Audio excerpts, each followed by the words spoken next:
Guess I should have known. Look in your eyes could turn me into stone. I'm not petrified. Venom on your tongue darkens your smile, but I'm not gonna run.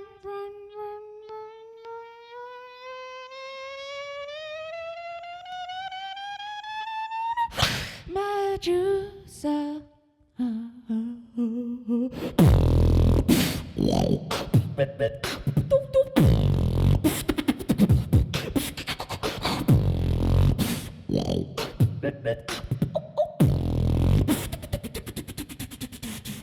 Guess I should have known. No.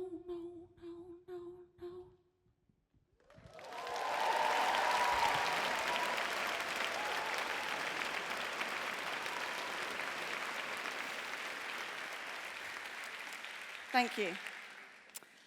I have been asked one question more than any other in almost every interview I have ever done. What's it like being a female beatboxer in a male-dominated scene?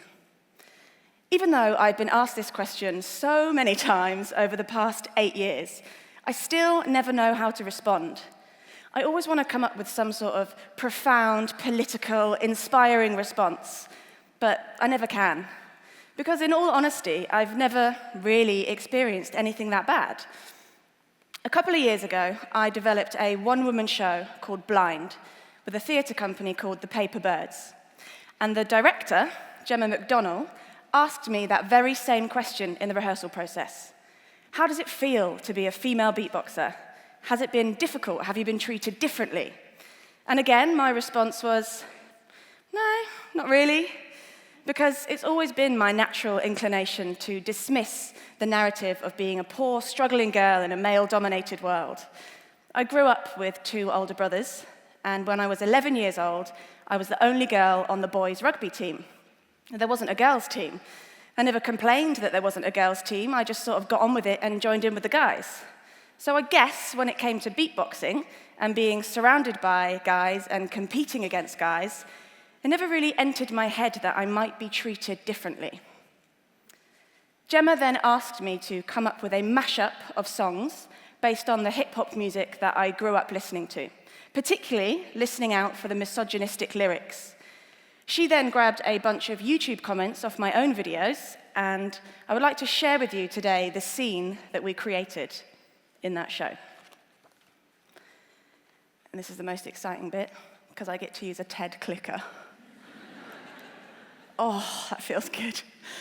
Okay, so here's one of the YouTube comments. Luke Wood, 2 years ago, that was fully sick, got better and better the whole way through. That's nice. Deniwer, 2 years ago, wow, that was some amazing talent right there, 10 out of 10. So, it's not really a big deal being a female beatboxer.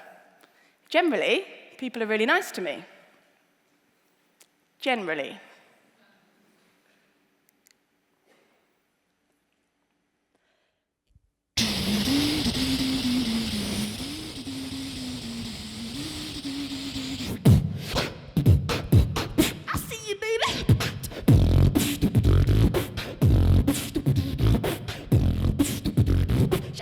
Shaking that ass, what, what, what,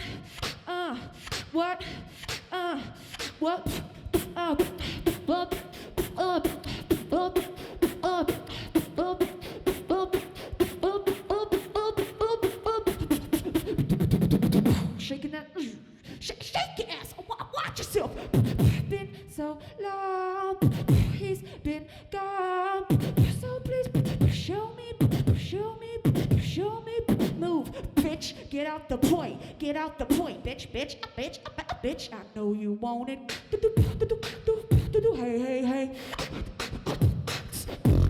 oh baby you want me, oh baby you want me, oh baby you want me, well you can get this lap dance here for free, she lick me like a lollipop, pop,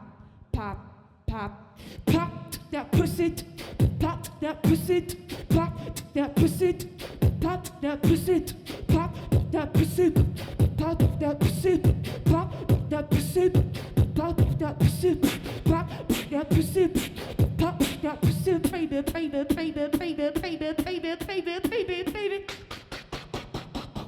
Pop that pussy, baby.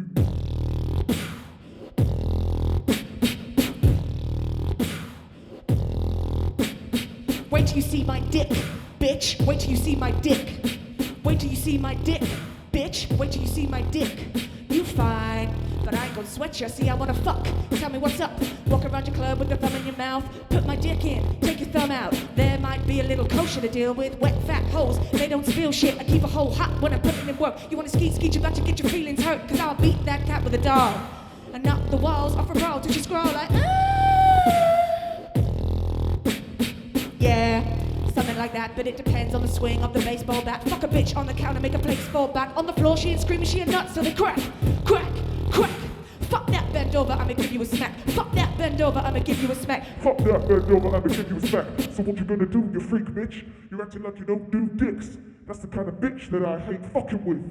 So what you gonna do, you freak bitch? You're acting like you don't do dicks. That's the kind of bitch that I hate fucking with. So what are you gonna do? You freak bitch. You're acting like you don't do dicks. That's the kind of bitch that I hate fucking with. But I mean, they're just words. They don't mean anything. They don't mean anything. Thank you.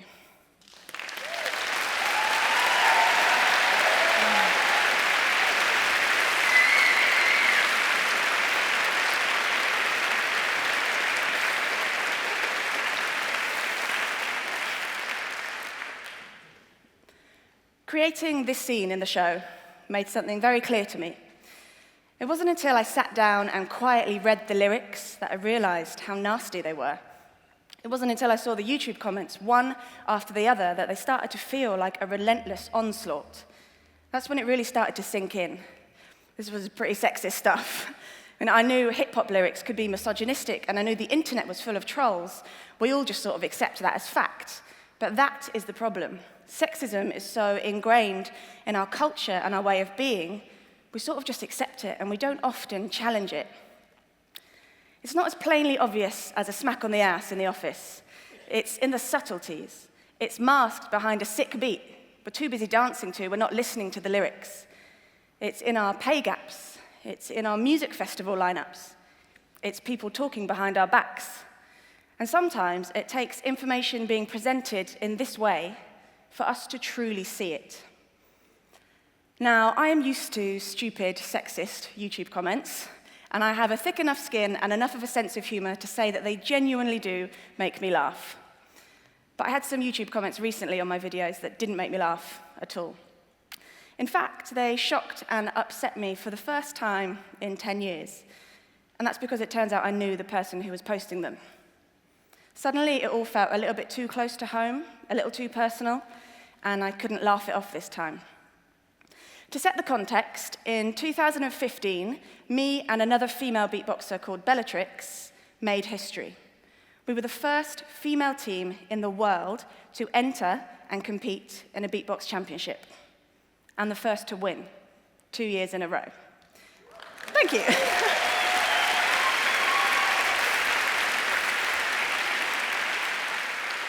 So I have this down as one of the biggest achievements of my career so far. It was bigger than just winning for us, it was winning for women. We were inspiring younger girls, and it felt really important. And I'll be proud of that moment for the rest of my life. So then when I go on YouTube and look at the comments, and I see from the guys we'd battled against, and in particular one guy who was an influential teacher to the younger generation of beatboxers, who I've met and worked with, saying that we were two posh girls fucking up the game, that we were being cocky, that we didn't deserve to win, and we must have paid the judges.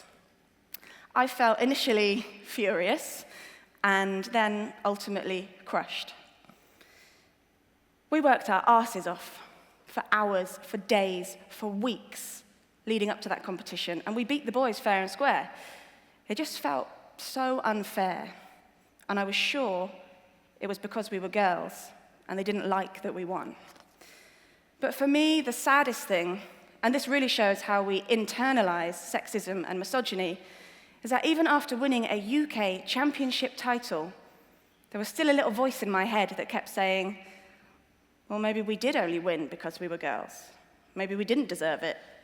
Maybe the comments are right. And the thrill and the high and the pride of making history as female beatboxers felt tainted, and I was riddled with doubt. And even though we came back the next year and won again, the comments continued, and the voice of doubt did as well. So, although I am hesitant to make my gender the core part of my story, I can admit it is sometimes difficult being a female beatboxer.